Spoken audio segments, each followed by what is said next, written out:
G'day legends, welcome back to another video. This video was supposed to be a little bit more interesting. Unfortunately, Australia Post remain as punctual as ever and I still don't have the bits that I need for this motor. So for this video, I just want to touch on reinstalling the timing chain. I struggled with it a little bit because I didn't really know what I was doing when I did my EB turbo engine. So hopefully I can explain a little bit more how the timing chain goes on, and that might help someone else when they're having a crack at doing their engines. So because I don't like leaving everything out like this and I do need room to work on other things, I'm just going to put it all back together. I have spent a decent amount of time cleaning the block, the sump, the timing cover. This is the BA motor and it was absolutely filthy. So let's get the sump on, get the head and the cams and everything back on, and then we will reinstall the timing chain.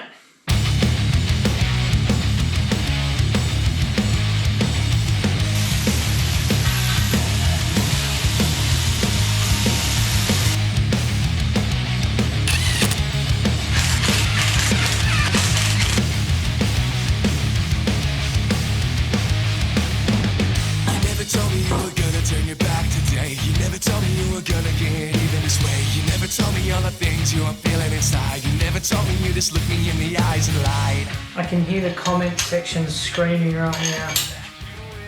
Oh my god, he's reusing head bolts! But you won't ever tell, so tear it off. You can't hide when you look into my eyes. That mask of dirty white lies. All the truth that you deny. I'll tear it off. You can't hide. You're gonna look into my eyes. That mask of dirty white lies.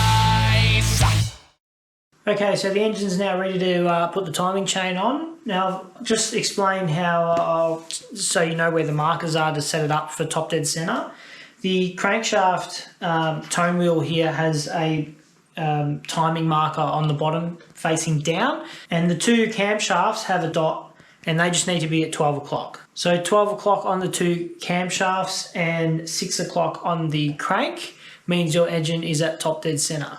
Now we can put the guides on and put the chain on and start setting that up. You never told me all the things you were going through. You never told me what the hell was I supposed to do. You never told me why, you never told me anything. You never told me and you never ever let me in. This mask of deceit that you wear well, I want. Okay, so now that the timing marks are all lined up with cams and the timing chain, I'm just going to put the timing chain tensioner on. I've figured out a little trick on how to put that on. I just put the bottom one on first. So what I do is just hold this little lever and squeeze down on the tensioner and then rock it forward, let it go, and then put the bolt in. And we just torque this down to 9 Newton meters.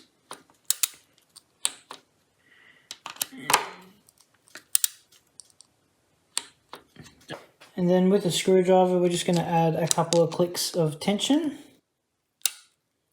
And that is done.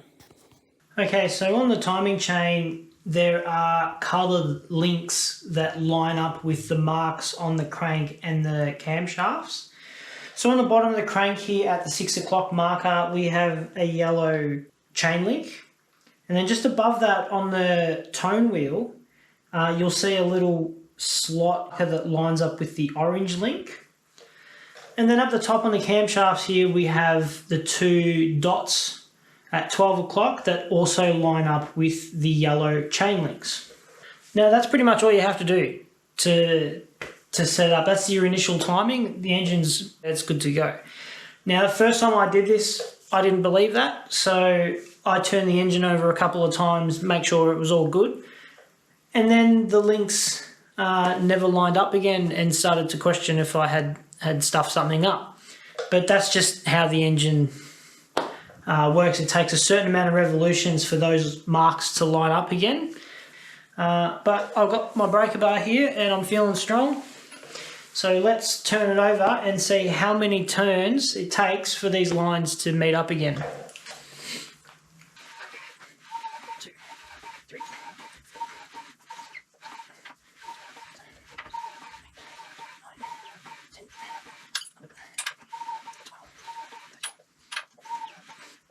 So here's an example of what happens just after a couple of turns of the crank.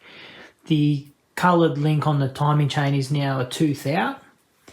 And if you're inexperienced, the first thing you think is that you've done something wrong, or the chain's jumped a tooth. But because of the length of the chain, it just takes a lot more revolutions for the links to line up again. So we'll keep going and see how many turns it takes to get the timing marks to line up again.